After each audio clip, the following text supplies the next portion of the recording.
jewelry associated with King Tut. Once again, showing the high qualifications, the abilities of these people of the past. The ancient Egyptians were able to manufacture optical lenses. They have also found the remains of penicillin and antibiotics like aureomycin and terramycin in ancient Egypt. We could go to Jordan, to the city of Petra.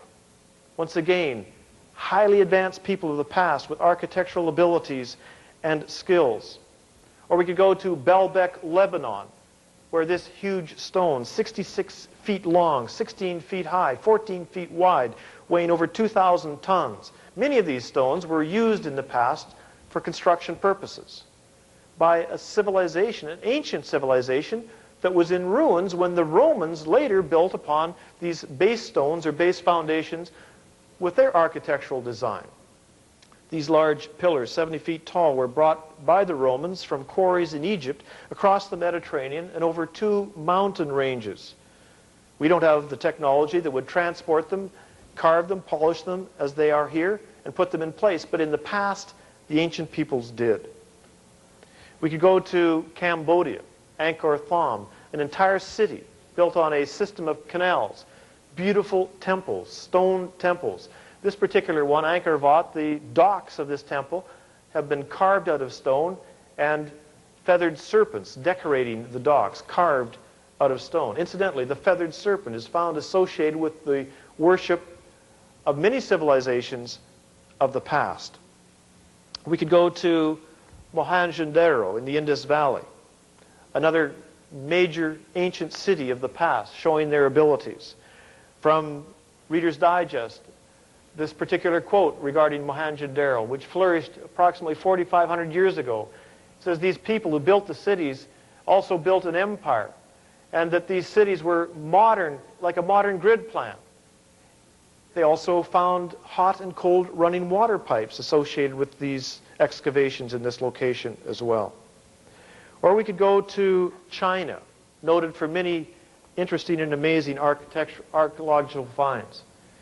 Here is the remains of over 7,500 terracotta or ceramic soldiers and horses that were found in this burial region.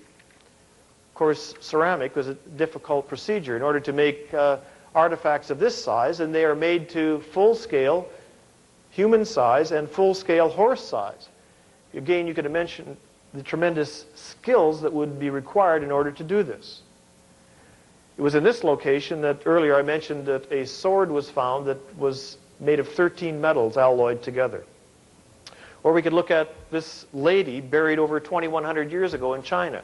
And today her body is perfectly preserved so that it can be examined by an X-ray technician. Even the last meal which she ate is preserved in her stomach. We don't have the technology to do this today, but in the past they did it. Her body was buried at the base of a mound, and when it was excavated, they found a very complex system of coffins, one within each other, surrounded by charcoal. And within the sarcophagus were found many interesting things, like a compact containing rouge, lipstick, powder, brushes, silk gloves, and a silk scarf, lacquerware, printed cloth, silk cloth that had been printed, and musical instruments. Exactly what the Bible claims the people of the past were able to do. Or we could go to Central America, a location noted for tremendous cities. Over 100,000 archaeological sites in Central America alone. Huge cities of the past. Ziggurats, pyramids, associated with their worship of the various heavenly objects, the sun, the moon, the various planets. And in Central America, as around the world, the ancients worshipped the wind as God, the water as God, the rain as God. Literally everything was God. The great cities of the past throughout Central America also indicate that these people were not primitive, but highly advanced. They were obsessed with monitoring the various positions of heavenly bodies. In Chichen Itza, they set up an observatory to monitor the position of the planets. They had calculated the solar year to be 365.2420 days. mathematics to the 5th decimal point. And, of course, very close to the calculations that we have today of 365.2422 days. They monitored the position of Venus. They used what they called the Aztec calendar because they believed that Venus was in a Earth-interfering orbit that came by in 52-year cycles that brought catastrophe, judgment upon the Earth. Incidentally, the Bible talks about these judgments or catastrophes that did take place where God rained down wrath, fire, and brimstone on people of the past that had turned away from Him. We could look at some of their amazing medical achievements in the Oaxaca Museum. Obviously, this skull indicates that some human being of the past had some kind of a surgery performed on its skull, and the bone tissue has grown literally back into the opening. Or this one here shows that the teeth, both top and bottom, front teeth, have been drilled by some procedure. These people were not primitive, they were highly advanced.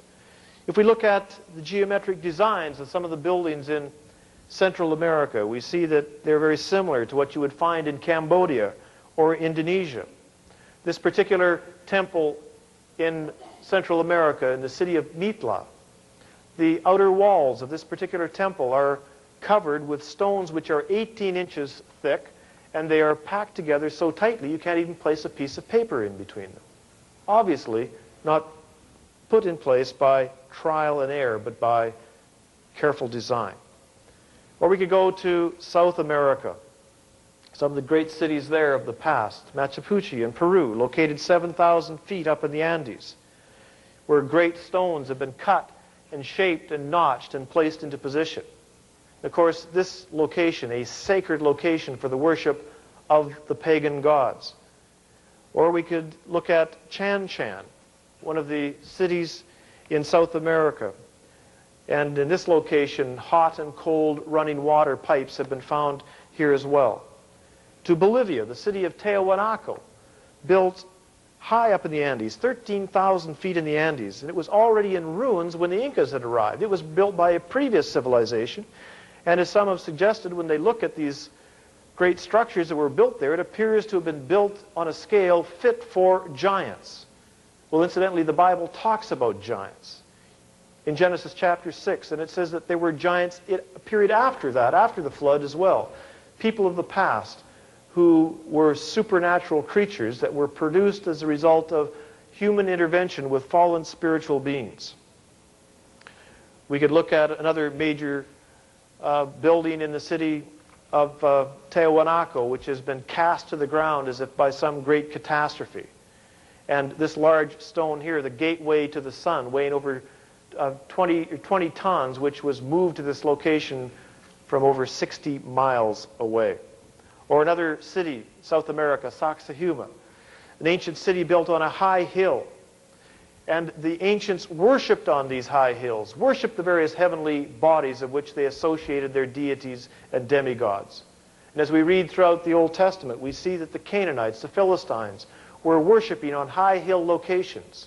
And God had warned the children of Israel not to become involved in these high hill worship locations, worshiping the pagan gods. One of the large stones which makes up the fortress of this city weighs over 400 tons. Many stones this large have been placed side by side, almost as if they were putty, placed into position. Or we could go to ancient Europe, Stonehenge, England, an astronomical calendar to monitor the position of heavens and a site used for the worship of various deities and demigods.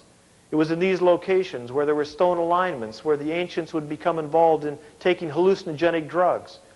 They would become involved in all kinds of mind-altering techniques to alter their consciousness. Or they would construct in other locations medicine wheels. They would become involved in chanting, in crystals, in human sacrifices. Or we could go to a rather recent ancient civilization, ancient Greece, the Parthenon, or the temple to Zeus. Now, one thing that we can note from these various archaeological remains is that the older the civilization, the more mysterious, the more fantastic, the more advanced. And from an evolutionary perspective, totally unexplainable. Because it does not agree, it does not fit that the further back we go, the more primitive man should be. But as we look at civilization, an ancient civilization that was in ruins when the Romans later built upon these base stones or base foundations with their architectural design. These large pillars, 70 feet tall, were brought by the Romans from quarries in Egypt across the jewelry associated with King Tut. Once again, showing the high qualifications, the abilities of these people of the past. The ancient Egyptians were able to manufacture optical lenses. They have also found the... Or we could go to Baalbek, Lebanon, where this huge stone, 66 feet long, 16 feet high, 14 feet wide, weighing over 2,000 tons. Many of these stones were used in the past for construction purposes by the Mediterranean and over 2 mountain ranges. We don't have the technology that would transport them, carve them, polish them as they are here, and put them in place. But in the past, the ancient peoples did. We could go to Cambodia, Angkor Thom, remains of penicillin and antibiotics like aureomycin and terramycin in ancient Egypt. We could go to Jordan, to the city of Petra. Once again, highly advanced people of the past with architectural abilities and skills.